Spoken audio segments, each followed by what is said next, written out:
पडवळ लांब दिसले ना की सगळेजण म्हणजे माझी मुलं लहानपणी त्याला साप म्हणूनच ओळखायचे बरं का. आणि त्यामुळे त्याची भाजी केली तरी कोणी खात नव्हतं. पण एकदा मी भरलेले पडवळ केले, साधं डाळीचं पीठ, सुकं खोबरं, अगदी नेहमीचे जिन्नस घालून केले होते आणि सगळ्यांना ते भरलेले पडवळ खूप आवडले होते. आणि तेव्हापासून आमच्या घरामध्ये भरलेल्या पडवळाची भाजी 2-3 महिन्यातनं एकदा तरी नक्की होते. इतकी छान लागते, तुम्ही नक्की ती करून बघा. आणि त्याच्याकरता ती कशी करायची हे बघण्याकरता प्रथम आपल्याला आपल्या स्वयंपाकघरात गेलं पाहिजे. येताय ना?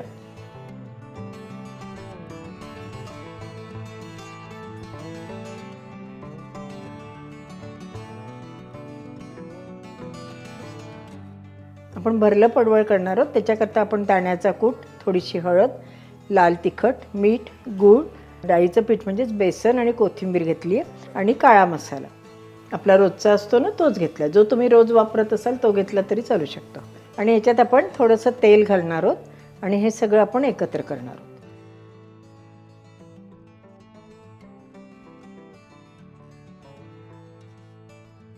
थोडंसं अजून तेल घेतलं बरं का मी, कारण आपल्याला ओलसर पाहिजे ना. थोडंसं पाण्याचा शिपका मारला तरी चालू शकतं, पण तेलाने काय होतं ते पटकन शिजायला सुद्धा आपल्याला मदत होते. आता हे छान आपलं मसाला करून झाला आहे. आता आपण पडवळ कसे चिरलेत आणि कसे ते कोरून घेतलेत ते आपण बघूयात.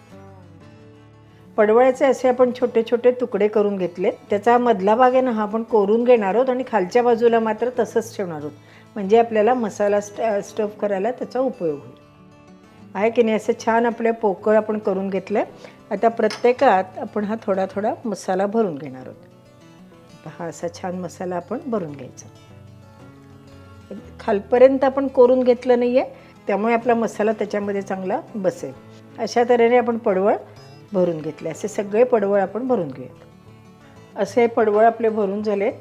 आपण एका कढईमध्ये 2 चमचे तेल घातलेलं आहे. त्याच्यात आपण हे आता पडवळ सोडून घेऊयात. याच्यात मी मोहरी वगैरे काही घातली नाही आहे, कारण आपण ज्या वेळेला पडवळ परतू त्यावेळेला काय होईल, ती मोहरी जळायला लागेल. त्यामुळे मी नेहमी मोहरी न घालता हे असे पडवळ त्याच्यामध्ये सोडून घेते. म्हणजे जास्तीचं तेल असेल तर आपल्याला काढून घेता येतं नंतर, हो की नाही?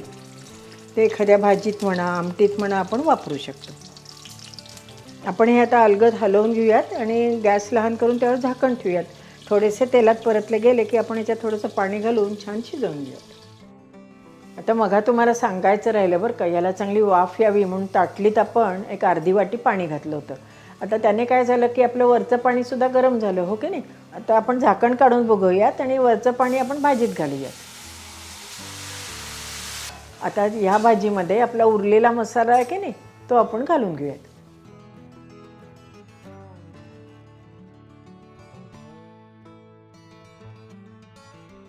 पुन्हा झाकण ठेवून छान वाफ येऊ देऊयात. म्हणजे आपली एक 5 मिनिटामध्ये पडवळाची भाजीसुद्धा तयार होईल. आता आपण पडवळाची भाजी भरून केली, हो की नाही? पण हरभऱ्याची डाळ घालून, वालाची डाळ घालून किंवा वालाचे बिरडे घालून सुद्धा पडवळाची भाजी उत्तम होते. फक्त ती बारीक चिरून घ्यायचे आणि मग सगळं साहित्य फोडणीला टाकून त्याला ओलं खोबरं वगैरे असं वाटण लावलं की ती भाजी पण खूप छान तयार होते. तुम्हाला पाहिजे असेल तर अभिप्रायामध्ये कळवा, आपण तशीसुद्धा भाजी एकदा करून बघूया. आजची भाजी आपले एक सबस्क्रायबर आहेत पवन कुमार म्हणून, त्यांच्या खास आग्रहास्तव केली आहे बरं का. भाजी झाली का बघूया. मुख्य कांदा लसूण घातलेला नाही आहे.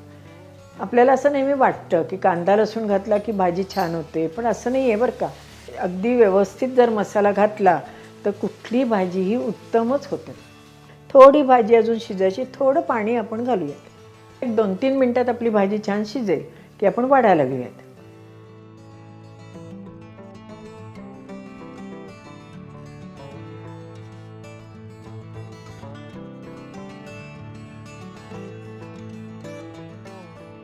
किती छान झाली की नाही पडवळाची भाजी. उत्तम लागते, खाल्ल्यावर सुद्धा छान लागते. नक्की करून बघा. आणि नवीन प्रकारची भाजी मुलांना तुम्ही दिली तर त्यांना आवडली का नाही हेही मला कळवायला विसरू नका. धन्यवाद.